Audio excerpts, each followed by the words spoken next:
E então, vamos continuar refletindo sobre a Universidade Pública Brasileira a partir da Universidade Federal da Bahia. Aliás, eu como professor dessa universidade, sigo aquilo que o Conselho Universitário, logo após a eleição de Jair Bolsonaro, fez publicar uma nota defendendo a liberdade de expressão, a liberdade de pensamento, o exercício pleno e autônomo do professor. É dessa forma que iniciei essa série de análises sobre a Universidade Pública Federal, a partir do meu lugar, que é a Faculdade de Comunicação, o programa multidisciplinar de pós-graduação em Cultura e Sociedade do Instituto de Artes e Humanidades, visando com isso não somente discutir os assuntos internos dessa universidade, mas da universidade pública em geral. Com a repercussão que isso tem dado, pessoa minha querida, preocupada, informa-me que o melhor para mim era deixar de lado essas coisas, né? Afinal de contas, não falta muito para eu me aposentar. E tem outra coisa, eu respondo já a um processo administrativo em portaria do atual reitor da Universidade Federal da Bahia, portaria de 2016, nós estamos chegando ao final de 2018, a portaria tem uma validade, tem um prazo de validade, aliás, é o que estabelece a legislação, mas o reitor atual, que é uma pessoa muito bem aceita nos círculos, digamos assim, democráticos, progressistas, alguns chamam até de esquerda, ele vem renovando essa portaria quase que indefinidamente.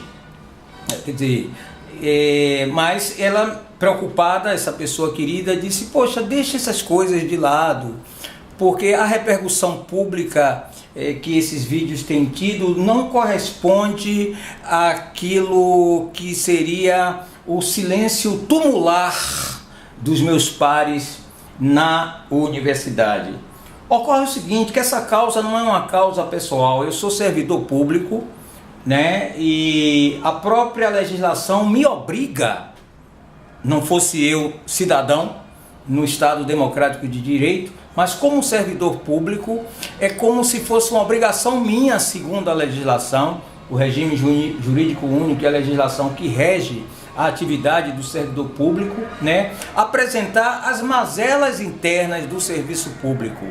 A universidade não é simplesmente uma instituição como outra qualquer na estrutura do Estado democrático, como seria a instituição policial, ou o exército, ou o serviço de saúde. Não, porque a universidade ela sempre foi pensada, eu digo ontologicamente, como o espaço de produção de pensamento, o espaço de produção do conhecimento que faz a sociedade avançar. Quanto mais a universidade mantém esse laço com a sociedade e produzindo conhecimento para o avanço da sociedade, para o esclarecimento da sociedade, mais essa instituição justifica os recursos, quer dizer, a montanha de dinheiro que a sociedade encaminha para dar conta dos seus serviços. Então eu estou dentro do Pós-Cultura, que é um programa de pós-graduação que foi criado em 2005 na Faculdade de Comunicação, à época devido ao racha que houve entre o corpo docente, né, porque lá já existia um programa de pós-graduação. Nesse programa de pós-graduação da FACON, que é Comunicação e Cultura Contemporânea, os seus proprietários, os seus donos, os seus caciques, algumas vezes já manifestaram o repúdio a qualquer tentativa minha de almejar fazer parte desse programa, né? O programa de Comunicação e Cultura Contemporânea, que antes era disputado por dois senhores, né? Por dois coronéis. Esses coronéis racharam nos seus interesses e então um deles propôs a criação de um novo programa de pós-graduação, que é exatamente o Pós-Cultura, o qual eu, como chefe do Departamento de Comunicação, ajudei a criar. Esse programa Pós-Cultura, anos depois, 4 anos depois de criado, se desvincularia da Faculdade de Comunicação a partir do momento em que chegou ao poder dentro da UFBA uma corrente política partidária ligada a uma das tendências do Partido dos Trabalhadores. Essa corrente estava representada pela eleição do reitor Naomar Almeida Filho.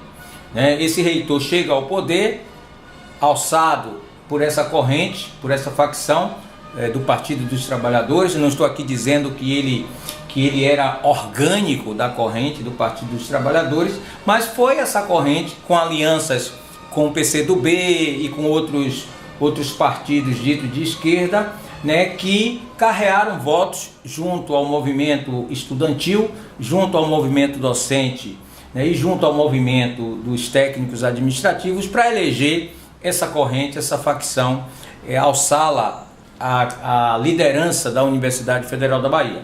Esse reitor, então, a partir de articulações feitas por um dos seus principais apoiadores, que teria sido diretor da Faculdade de Comunicação algumas gestões,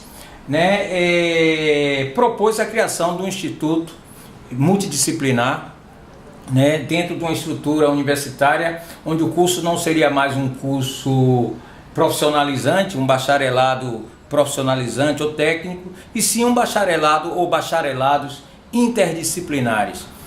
E o local que abrigou esses bacharelados foi o Instituto de Humanidades, Artes e Ciências, criado em 2009 e entregue para a direção pro tempore daquele ex-diretor da Faculdade de Comunicação, que assim assumiu a responsabilidade de estruturar os primeiros anos do chamado IAC.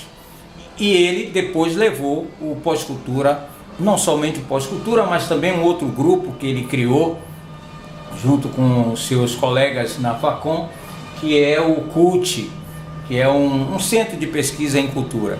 Pois bem, é interessante perceber os rumos que o IAC e o Pós-Cultura tem tomado.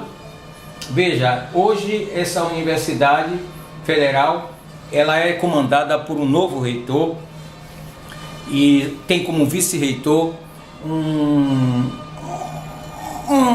digamos assim, um acadêmico cuja produção é bastante questionável para estar no cargo que ele está, de vice-reitor. Mas era um homem muito ligado, é um homem dito de partido de esquerda, desses partidos de esquerda tradicionais. Quando Luiz Inácio Lula da Silva, eleito presidente, levou para o Ministério da Cultura Gilberto Gil montou uma equipe, uma equipe bastante duvidosa, que assumiu o Ministério em 2003. Eu, inclusive, à frente de um jornal, Província da Bahia, publiquei uma longa reportagem mostrando que um dos seus principais assessores, o de Gilberto Gil, levado para o Ministério da Cultura, era um homem que fez parte de um esquema que desviou dos cofres públicos em Salvador, segundo a Procuradoria-Geral do município, em torno de 200 milhões de dólares, isso na década de 90. Este homem, que Gilberto Gil levou como um dos seus principais assessores, chama-se Roberto Pinho. E junto com ele foram outros, inclusive o atual vice-reitor. Em 2014, logo foi estourado um escândalo envolvendo esse Roberto Pinho. Em 2004, Roberto Pinho foi pego numa transação lá no Ministério da Cultura, uma transação bastante nebulosa, um escândalo foi gerado, ele foi defenestrado do Ministério, junto com outros assessores de Gilberto Gil. Gilberto Gil até cogitou também pedir exoneração do cargo, e nessa leva de mudança de gestão no Ministério, assumiu o Juca Ferreira, que era o secretário-geral do Ministério. E esse sujeito, que hoje é vice-reitor da UFBA, logo depois também foi defenestrado. Então ele voltou-se aqui para Salvador e foi muito bem acolhido no CUT e na Faculdade de Comunicação, mas principalmente no Pós-Cultura. né? Ele tinha sido orientado pelo então diretor da Faculdade de Comunicação, que depois também coordenou o Pós-Cultura, criou o CUT, e este cara, quando saiu de lá do Ministério da Cultura, foi acolhido aqui. Se você verificar a produção intelectual dele, rala, mas ainda assim, logo a seguir, ele foi feito um concurso público, né, na universidade. Esse concurso público já se deu no IAC, com a direção desse diretor pro tempore, e esse vice-reitor, Paulo Miguel, foi, digamos, selecionado como professor. Então, em 2009, concomitante à criação do IAC, ele se torna professor, tendo como diretor do IAC esse sujeito que saiu da Facom e foi-lhe entregue como um mimo, como um presente, o IAC. Veja, ele entrou em 2009 como professor, e já em 2014, se não me engano, já se tornou pró-reitor, ou pró-reitor não, vice-reitor da Universidade Federal da Bahia. Perceba que a sua trajetória, nessa trajetória dele, lá no IAC, ele também logo se tornou coordenador do colegiado do Pós-Cultura, imediatamente, logo a seguir a ingressar. Claro que trata-se, no fundo, se nós formos analisarmos friamente, de relações de compadrio, relações de troca, de mútua ajuda, que esses setores que ocupam esses espaços, principalmente na área de ciências sociais e humanas, nas universidades públicas brasileiras, se fazem, né? Quer dizer, há uma reprodução da presença desses setores nas instâncias de poder. Aí não tem nada a ver com o mérito. O mérito é uma das falácias mais bem vendidas por esses setores que comandam a universidade, né, que apresentam quase que como uma desculpa o mérito para barrar a presença nesses espaços de poder, nesses espaços que são os espaços universitários, daqueles grupos, daquelas pessoas, daqueles setores que não se submetem aos seus desígnios, ou seja, os dissidentes, né? Esses têm pouco espaço, inclusive no desenvolvimento da sua carreira. Esse vice-reitor atual, recentemente, em relação a mim, como servidor, ele praticou um ato dentro da legalidade da administração, mas bastante questionável, a partir de uma consulta que eu encaminhei para o gabinete do reitor, relativa a transações feitas pela direção da Facom com a Rede Bahia de Comunicações, né? Eu pedi um novo parecer junto ao gabinete do reitor. Esse parecer foi essa solicitação foi encaminhada à Procuradoria Geral da UFBA. O Procurador Geral da UFBA atual, que nunca sequer examinou a fundo nenhuma das minhas demandas, mas ele é muito solícito e aberto quando isso ocorre ao contrário, ou seja, quando eu sou demandado e instigado e assediado dentro da minha faculdade, certo? A faculdade encaminha isso para a Procuradoria. Esse Procurador-Geral, ele é extremamente eficiente, rápido, quando trata-se, né, de ter-me como, digamos assim, quando eu consto desses processos, como aquele que vai ser motivo, digamos assim, de restrições, inclusive na minha atividade acadêmica e docência, né? Olha, a Procuradoria, de um modo geral, inclusive a Procuradoria Geral da UFBA, não este procurador, mas outros procuradores, outra procuradora, já esteve envolvido em falcatruas, a chamada Operação Jaleco Branco, que viu as articulações de setores da universidade com o empresariado baiano, resultou inclusive na detenção da Procuradora-Geral da UFBA pela Polícia Federal, além de outros grandes empresários e juristas, advogados envolvidos na chamada Operação Jaleco Branco.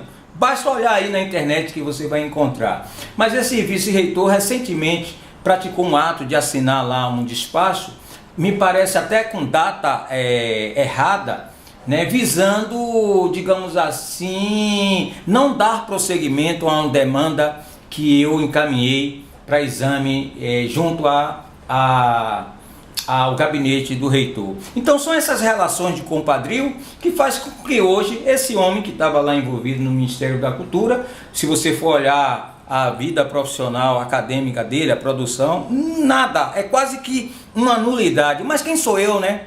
Meu nome é Conceição, eu vim da favela, eu sou negro, eu não tenho articulações, eu não quis me submeter nem aquele cacique quando eu fui selecionado, fui aprovado para o concurso. Uma das primeiras coisas que um funcionário da universidade me disse: olha, vem cá, Fernando, gosto muito de você, sei que você é competente, você tem essas suas posições por vezes vistas como radicais, eu vou te dar um conselho para você ascender na carreira docente. Nunca brigue com fulano de tal. Se você nunca brigar com esse fulano de tal, e ela disse o nome, né? Em breve você vai ser diretor da Faculdade de Comunicação, em breve você assumirá cargos importantes dentro da estrutura universitária. Basta você não brigar com ele. Ou seja, essa pessoa é como Antônio Carlos Magalhães, né? Aos amigos tudo, aos inimigos a lei. Ou então tacão. O que esses intelectuais que assumem a posições de... Intelectuais não, pseudo. Posições de mando na universidade querem, o que eles querem são devotos. O que eles querem são cachorrinhos abanando o rabo para eles. Coisa que eu nunca seria, isso seria contra a minha índole. Então o que eu disse ontem a uma pessoa querida minha que me alertava: cuidado, Fernando, com essas críticas e tal. Eu disse a ela: na minha posição não é uma posição de uma questão pessoal, né? Quer dizer, eu estou agindo como um sujeito, um sujeito a serviço do interesse público. Se isso for mal visto, inclusive por esses que defendem a ampla liberdade de expressão e de pensamento, etc., nós vamos ter que fazer o enfrentamento. Afinal de contas, não seria a primeira vez que eu tenho que fazer esse enfrentamento no decorrer da minha vida de ativista político, de ativista social, né, e de ativista acadêmico, de jornalista, etc. Então, o que ocorre é o seguinte: o pós-cultura hoje virou um domínio dessas pessoas. O programa de pós-graduação multidisciplinar. Aquele cacique que já está aposentado, ele continua com os seus tentáculos, né, na estrutura, não somente do IAC. Ele conseguiu colocar em postos-chave do IAC, né, aliados tradicionais dele, inclusive esse que hoje é vice-reitor, mas outros também. E dentro do pós-cultura, isso virou uma coisa assim terrível. Quer dizer, o atual coordenador do programa de pós-graduação em Cultura e Sociedade da UFBA, digamos assim, desculpe o termo, um fantoche que está ali, não como um sujeito, mas ele faz parte de uma estrutura cumprindo ordens de cima, né, desses que de fato mandam. E vocês precisam saber a forma como ele tem agido no trato com as pessoas que eu digo assim, a sociedade civil, aqueles que demandam espaço dentro do pós-cultura. Quer dizer, sem cumprimento dos regulamentos, das regras que regem o serviço público. No próximo programa dessa série, eu vou trazer aqui documentos, né, e fatos relativos àquilo que eu estou dizendo neste momento, para comprovar com documentos. Esses documentos já são da ciência, quer dizer, eu já dei ciência oficial, né, a instâncias superiores, a Pró-Reitoria de Pesquisa e Ensino de Pós-Graduação. Desde agosto eu oficiei essas instâncias para o que está ocorrendo no pós-cultura e que deve estar se repetindo numa série de outros programas de pós-graduação, inclusive, não vou citar, mas numa série de programas de pós-graduação dessa Universidade Federal. O que põe, digamos assim, em suspeição, né, todo o sistema de pós-graduação da Universidade Federal da Bahia e, quiçá, de uma série de outras universidades públicas. Então, o temor de que um novo governo, um novo ministro que vai assumir, faça uma auditoria, né,